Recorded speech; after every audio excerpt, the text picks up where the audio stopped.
Selamat malam pemirsa, apa kabar? Senang sekali saya Silve kembali menjumpai Anda di program Bincang-Bincang Podcast Suaranet.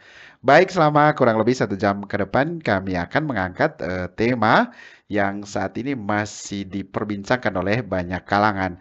Nah, ada tema yang menarik malam hari ini adalah rencana pengembangan PLTP Ulumbu menuju Indonesia Terang.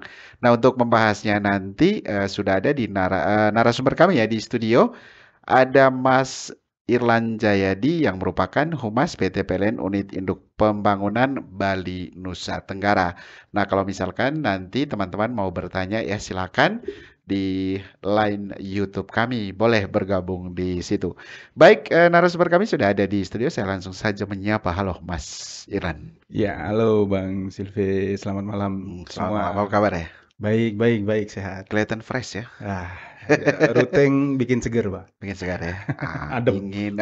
Lalu kemudian juga ya hujannya tidak pernah berhenti.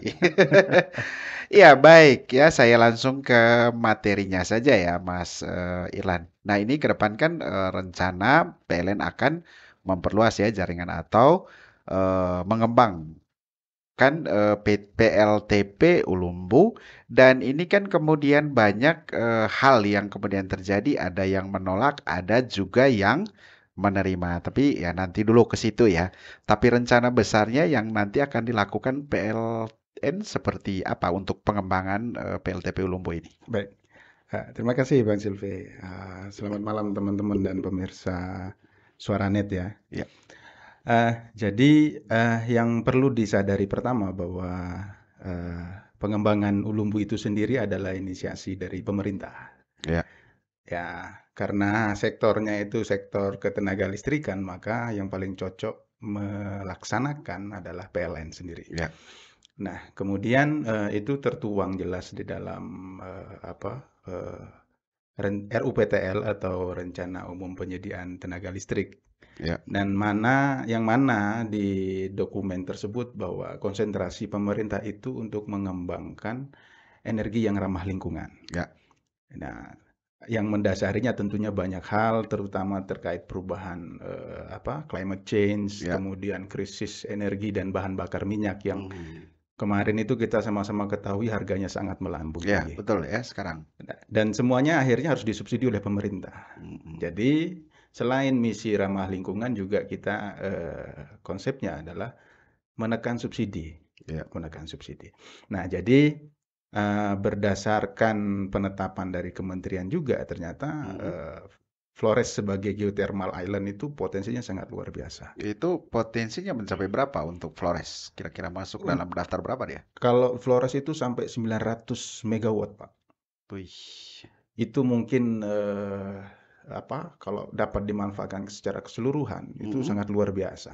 Ya besar ya. Besar sekali. Akan tetapi bahwa eh, implementasi teknologi yang Mhm. yang pelan-pelan dikembangkan baik oleh PLN sendiri dan bekerja sama dengan instansi-instansi yang lain, Ya. terutama teknologi dari internasional ya. Ya. Ya, sehingga kematangan teknologi itu penting. Ya. Nah, sejauh ini intinya bahwa PLN itu siap sebenarnya secara sumber daya Mhm. untuk menggarap itu.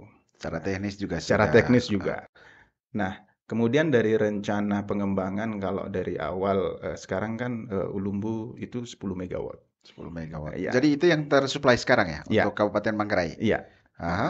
kalau kita lihat data kelistrikan sistem sekarang, data beban eh, Ruteng atau Kabupaten Manggarai ya, Ya. itu berkisar di 6 mega, 6 mega. 6 sekian. Mhm. Tetapi pada saat beban puncak itu saat malam, Itu sampai berapa dia? itu sampai 14 mega, Pak. Berarti kalau 10 berarti minus 4 dong. Minus. Jadi harus disuplai dari kabupaten lain Oh, atau berarti dia terintegrasi sekarang ya. terintegrasi Itu betul. sistem koneknya dari mana saja? Nah, kalau dia interkoneksinya itu dimulai dari Labuan Bajo di Iya. Rangko dari Mhm. PLTMG itu sampai ke Maumere. Dari Maumere ke Labuan Bajo baru Iya, jadi itu semua satu ujung dari ujung ke ujung. ke ujung Nah, sistemnya. jadi singgah dulu di Manggarai seperti Mhm. itu. Ada di ND, Ya. kemudian sampai ke sana, sampai ke ujung. Mhm. Nah, rencana besarnya adalah menyambungkan dari Flores Barat sampai ke Flores Timur. Flores Timur. Oh Jadi itu. semuanya jadi satu kesatuan, jadi kayak tol listriknya gitu. Oh begitu ya. Ah, Nah, oke. Lalu kemudian kenapa kemudian energi panas bumi itu dianggap sebagai energi yang ramah lingkungan ya? ya. Karena memang sedikit juga kemarin ya ada resistensi ya terkait dengan rencana PLN ini. Mm-mm. Kemudian banyak spekulasi, kemudian ya muncullah orang-orang pintar ya katanya seperti itu. Nah, kenapa kemudian panas bumi itu disampaikan bahwa itu adalah energi terbarukan yang ramah lingkungan begitu? Ya. Pertama dari sumber. Ya. Dari sumber, kalau kita bercermin dari pembangkit yang ada, itu kan misalkan dari pembangkit listrik tenaga diesel. Ya, Nah, itu kan pakai bahan bakar, kemudian di solar, solar seperti itu kayak dibakar, gitu ya, kan. Logika sederhananya. ya. Nah, kalau panas bumi itu ada air di lapisan tanah yang sudah Mhm. dipanaskan oleh magma. Ya, Nah, jadi itu yang kita ambil uapnya. uapnya diambil ya. Uapnya Mhm. diambil. Kemudian, nah, uap panas yang diambil ini tentunya harus dikelola dengan baik. Ya, Dalam artian di situ aspek safety dan lain sebagainya macamnya dipertimbangkan. Nah, dari begitu uap yang terbawa atau yang diambil dari perut bumi itu nanti akan disaring kembali sehingga biar uap murni. Karena waktu proses pengambilan awal itu ada airnya. air. Di situ banyak zat tidak setelah ambil pertama itu? Masih ada Masih zat, banyak. masih ada zat Itu kimiawi. zat-zat apa saja misalnya? Di situ ada sulfurnya, ada Sulfur. NO2S-nya juga di sana, seperti itu. Nah, yang pertama dibuang kembali atau dimasukkan kembali pada proses penyaringan awal adalah kadar airnya. Mhm. Agar kadar airnya itu harus benar-benar habis, harus uap murni. Oh, uap murni. Jadi air, kalau ada analogi atau pemikiran yang mengatakan bahwa akan menyedot air secara besar-besaran, Ya. kami rasa tidak. Karena begitu itu terbawa, airnya dikembalikan lagi ke dalam perut bumi. Oh, dibawa ke bawah ya. Di bawah. Nah, jadi pertanyaannya kenapa dikatakan terbarukan? Satu, dia tidak pakai bahan bakar seperti yang tadi. Ya, Terus betul. kemudian yang kedua, kita tidak perlu tungku untuk membakar. Itu sudah alami. Betul. Nah, ya, sehingga dalam proses operasinya sendiri itu harus mempertimbangkan kadar air di dalam tanahnya. Nah, sehingga makanya diinjek kembali air tersebut. Oh, diinjek masuk lagi ke dalam Diinjek perut masuk ya? ke dalam perut bumi. Sehingga posisi di dalam perut buminya atau di dalam tanahnya sendiri itu tidak kosong. Iya. Nah, itu sudah dipertimbangkan. Nah, kemudian yang kedua, zat-zat yang terbawa tadi unsur kimiawinya itu nanti disaring kembali. Iya. Ada kita namanya resipitator, itu penyaring kayak filter-filter. Filter ya. Itu diambil, Pak. Itu diambil, benar-benar difilter sekali. Iya. Karena bagaimanapun juga kita tidak ngomong masyarakat ya. Yang Ya. pertama, siapa yang beraktivitas di situ? Situ ya. Ada tenaga kerja dan lain Betul. sebagainya macamnya juga harus safety. Ya, dari dalam dulu ya. Dari dalam safety-nya dulu sistemnya. kan gitu kan safety. Makanya seluruh teknologinya itu pun harus mampu memberikan aspek yang aman tentunya. Ya. Nah, sehingga nanti begitu di dalam lingkungan pembangkitnya sendiri aman dan tentunya ke masyarakatnya juga jadi lebih baik tentunya seperti itu. Nah, lalu dari kesiapan PLN seperti apa? Misalkan besok ya katakan banyak kemudian ya opini-opini yang dibangun di masyarakat bahwa seperti inilah seperti itu. Nah, lalu kajian teman-teman PLN selama di mappingnya seperti apa di tingkatan masyarakat, lalu kemudian juga soal lingkungan rencana pengeboran yang baru ini. Seperti apa dia punya ininya? Jadi kami mengamini ada suara-suara yang berbeda tentunya, karena itulah proses. Nah, proses ini pun terjadi karena ada beberapa informasi yang menurut kita tidak tersampaikan dengan baik. Baik, ya. Tentunya itu menjadi PR kami, Pak.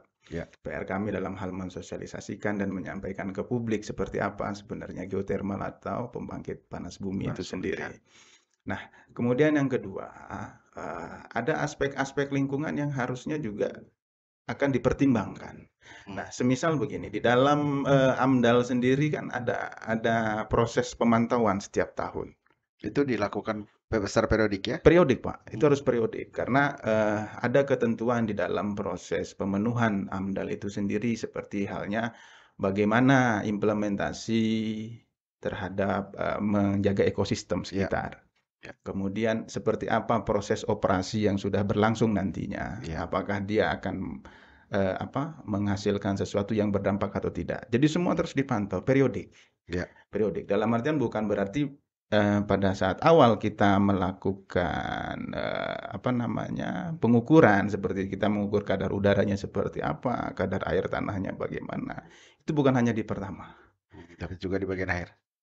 Selama proses berlangsung, proses operasional, periodik, mungkin sekali per 6 bulan, diukur kembali, untuk memastikan bahwa aspek-aspek lingkungan hidupnya itu terjaga.